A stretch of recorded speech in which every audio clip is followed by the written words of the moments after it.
है कि बिहार की जनता डबल इंजन की सरकार से त्राहिमाम कर चुकी है।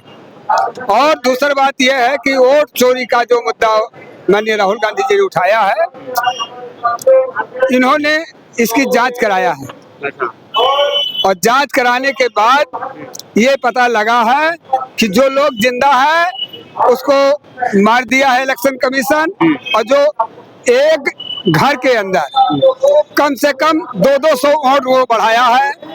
कहाँ बढ़ गया, कहाँ से आया है वोट, वो वहाँ कहीं नाम पता उसका है ही नहीं है।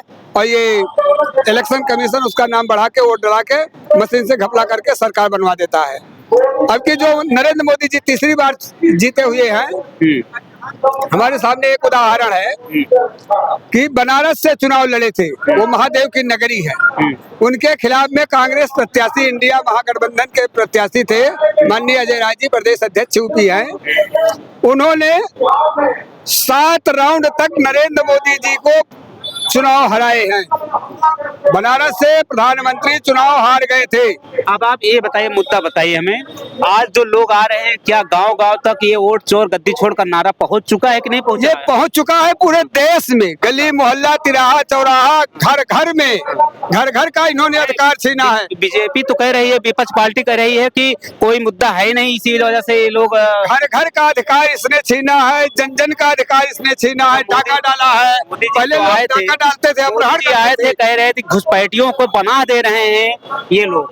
ये मोदी जी तो बहुत बड़ी बड़ी बात किए थे, लेकिन सब उनकी अफवाह में जुमलेबाजी बात है, वो जुमलाबाजी बात। भाजपा कह रही है, अब की बार कह रही है कि बिजली माफ तो हो ही गया है, उसके बाद कह रहे 1 करोड़ से ज्यादा रोजगार देंगे। वो अभी तक कहाँ थे? फैक्ट्रियां लगाएंगे, बाहर नहीं जाने देंगे। अभी कहाँ थे? 11 महीना 12 महीना की सरकार हो गई है, कहाँ थे प्रधानमंत्री नरेंद्र मोदी? 2014 में अगर उनको लगवाना हो तो बिहार के ऊपर विकास फोकस करते हैं। यहाँ के लोग जाते हैं बाहर अन्य राज्यों में काम करने के लिए, तो लोग उनको गालियां देते हैं, बिहारी कह के उनके बेइज्जत करते हैं। कहाँ थे प्रधानमंत्री नरेंद्र मोदी जी या नीतीश कुमार जी, कहाँ थे? इस बात को हमको बताओ। एक बात हमें आप ही बताइए, क्या ये मुद्दा 2.5 महीने के बाद ही कायम रह पाएगा? जिस तरह पूरे देश में जब तक सूरज चांद रहेगा इस पृथ्वी पर, ये इतिहास लिखा जाएगा चोर मुद्दा का। पूरे देश में, पूरी दुनिया में इसका मुद्दा जाएगा कि ऐसा प्रधानमंत्री चोर निकला।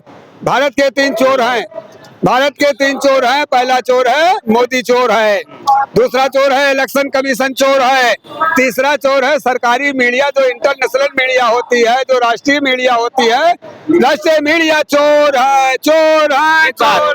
मुद्दा बताइए विकास, अब की बार एक बात आप ये बताइए कि बिहार में अगर कांग्रेस जीतती है तो क्या क्या करेगी, कुछ बताइए हमारे दर्शकों को। देखिए, मैं आपके माध्यम से मैं कहना चाहता हूँ, ये बिहार में 1/3 बहुमत से सरकार बनेगी, इंडिया महागठबंधन की सरकार बनने जा रही है। और यहाँ का सीएम होगा नवयुवक, जो सब दिलों को चाहने वाला होगा। बता दीजिए नाम। तेजस्वी यादव यहाँ के सीएम होंगे और हुकूमत होगी राहुल गांधी बहन प्रियंका गांधी की। एक बात हमें बताइए, अभी राहुल गांधी तो उनको कहे नहीं है कि सीएम यही होंगे, कैसे आप कह दे रहे हैं? इंडिया गठबंधन का ये साफ संकेत है, कहें ना कहें, लेकिन कहें या ना कहें, इस बात पे आप गौर करिए कि इंडिया गठबंधन जब महागठबंधन बना है, अभी डेट नहीं आई है, अगले ही महीने में, इसी महीने में आपको आज सितंबर 1 है, 10-12 सितंबर तक यहाँ अब सूचना जारी हो जाएगी, आचार संहिता लग जाएगी। फिर लोगों को पता चलेगा कि बिहार की जनता कितनी सच है, कितनी झूठ है, कितना भारतीय राष्ट्रीय प्रधानमंत्री झूठा है। इसका जवाब बिहार की जनता देगी।